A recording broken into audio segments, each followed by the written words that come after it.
November 1930.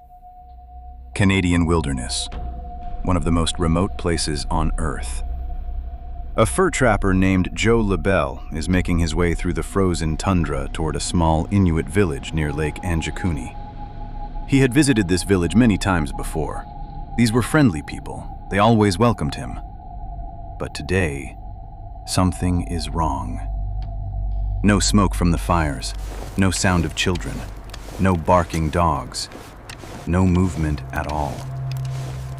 Joe Labelle searches every tent, every structure, every inch of the village. 30 people, men, women, children, gone.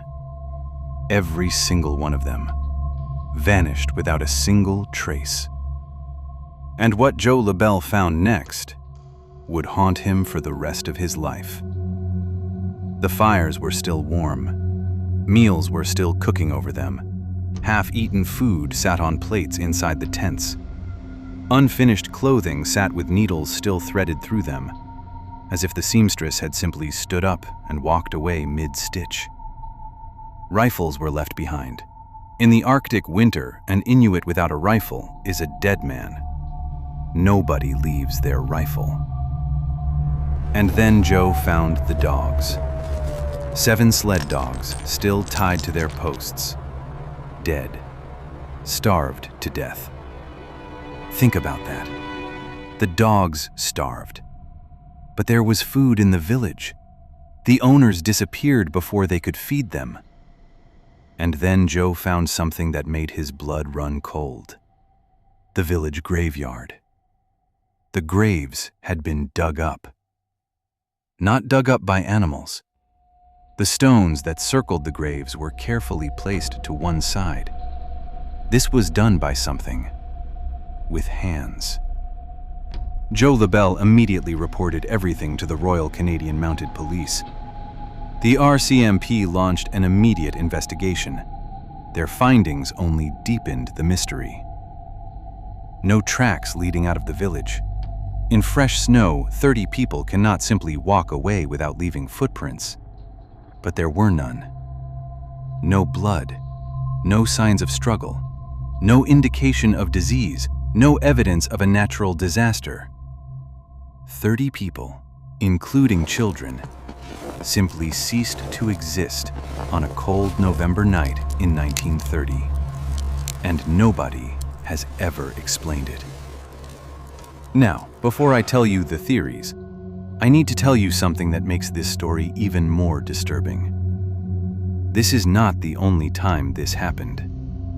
100 years before Lake Anjikuni, in 1825, in the desert state of Rajasthan, India, an entire village of 1,500 people vanished in a single night. The village was called Kuldhara, home to the Paliwal Brahmin community for 500 years, a thriving, established settlement. One morning in 1825, the entire population was gone. All 1,500 people vanished overnight, leaving behind everything they owned. And before they left, they placed a curse on the land, that whoever settled in Kuldhara after them would face destruction. To this day, Kuldhara remains completely abandoned. The Indian government has tried multiple times to resettle it. Every attempt has failed under mysterious circumstances.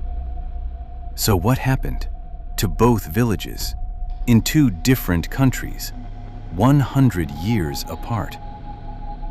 Theory 1. Mass migration. The most logical explanation. Perhaps the Anjikuni villagers followed a food source or fled a threat. Perhaps the Kuldhara residents escaped a dangerous local ruler. But here's the problem.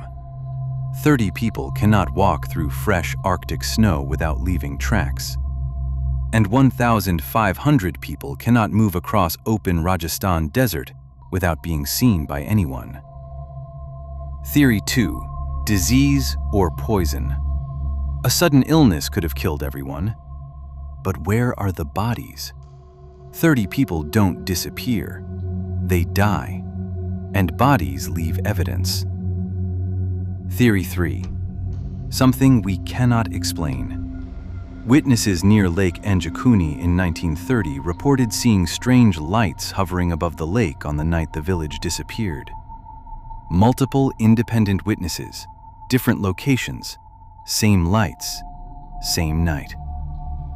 Now here is what I want you to think about. Two villages, 100 years apart, two different continents, two different cultures, and the exact same mystery. The Lake Anjikuni disappearance was reported in a real newspaper, the Danville Bee, on November 27, 1930. Written by journalist Emmett E. Kelleher. Real date, real reporter, real publication. The RCMP, Canada's National Police Force, officially investigated Lake Anjikuni. Their records acknowledge that Joe Labelle filed a report. That part is confirmed. Kuldhara is a real village. It exists today. You can visit it. The Archaeological Survey of India has officially documented it. The Indian government has tried multiple times to resettle it, and failed. And here's the detail that nobody talks about. In both cases, the disappearances happened overnight, not over days, not gradually, in a single night, as if a decision was made simultaneously by everyone. Here is what we know for certain. Joe Labelle found an empty village in 1930. That is real. The RCMP investigated. That is real. Kuldhara exists and is documented. That is real. Both populations vanished in a single night. That is real. The people of Lake Anjikuni were never found. Not one person, not one body, not one clue. The Paliwal Brahmins of Kuldhara were never found either. 1,500 people gone. Today, Lake Anjikuni sits frozen and silent in the Canadian tundra. Nobody lives near it. Local Inuit communities refuse to discuss what happened. They simply say it is a place where the spirits took people. And Kuldhara sits in the Rajasthan desert, empty, crumbling, cursed. The Archaeological Survey of India maintains it as a protected monument, but nobody has ever successfully lived there since 1825. Two villages, two continents, 2 centuries apart. The same impossible question remains. Where did they go? How did they leave no trace? And why has nobody ever found them? Some questions have no answers. Some mysteries have no endings. And some places on this earth simply swallow people whole and never give them back.